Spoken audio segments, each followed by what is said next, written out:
My name is Dominique Hertzer, and my fields of activity are actually sinology and Chinese medicine. So I did my first PhD on the Yijing, on the Book of Changes. I did my second PhD about a cross-cultural research on the mind-body relation. And my research topic here is kind of a connection of both of these two fields.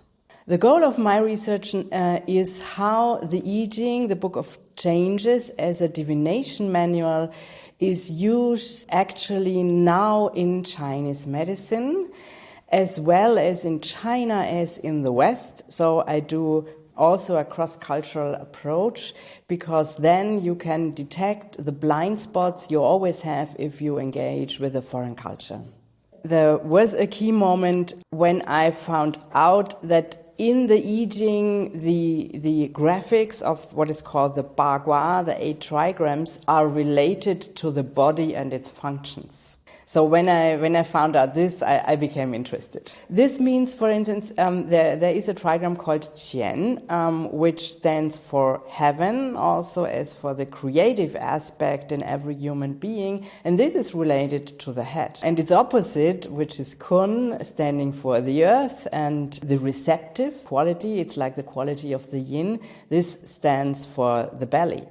And how do they work together? And you have all of them for all the 8 trigrams. So, and they, of course, they are not states, they are dynamics.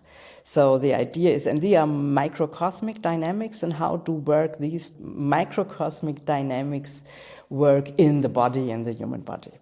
Really to be acquainted with the Yijing, the Book of Changes, in theory and in practice. You also have to know how to practice a divination method of the Yijing, and you have to know how to practice Chinese medicine. If you don't have these both kind of precondition, it's actually not possible to make this kind of research. And also the idea is that in both of these fields or aspects, let me say, every current diagnosis leads you to a prognosis in the future. So you have this for divination, but the same holds true for medicine and especially for Chinese medicine.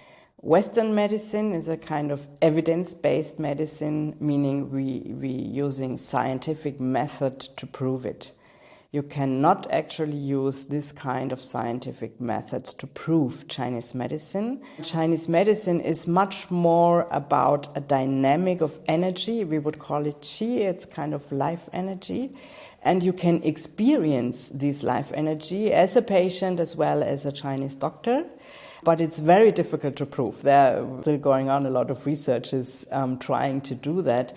But the main difference is we wouldn't ask in Chinese medicine what is the illness. In Chinese medicine, you always look for the dynamic of qi, meaning where is the qi going? Is it going upwards or is it going downwards?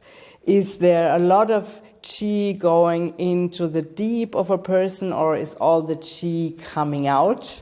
So you always look for the dynamic of qi.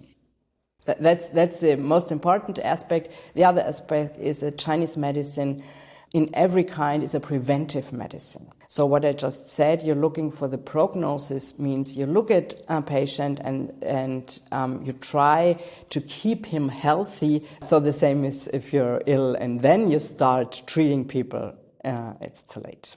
Yeah, or not that easily. That's a very high goal, never getting sick, but really looking to prevent illnesses to occur. Yeah, this is for me very interesting because I'm really looking how esoteric practices worldwide are understood. And a very important point is, why are these methods, and this includes the Yijing and Chinese medicine, so resilient? How are they legitimized? So that's what I'm really interested in, to see also my own blind spots, because I'm coming from the sinological perspective, and I will of course have blind spots.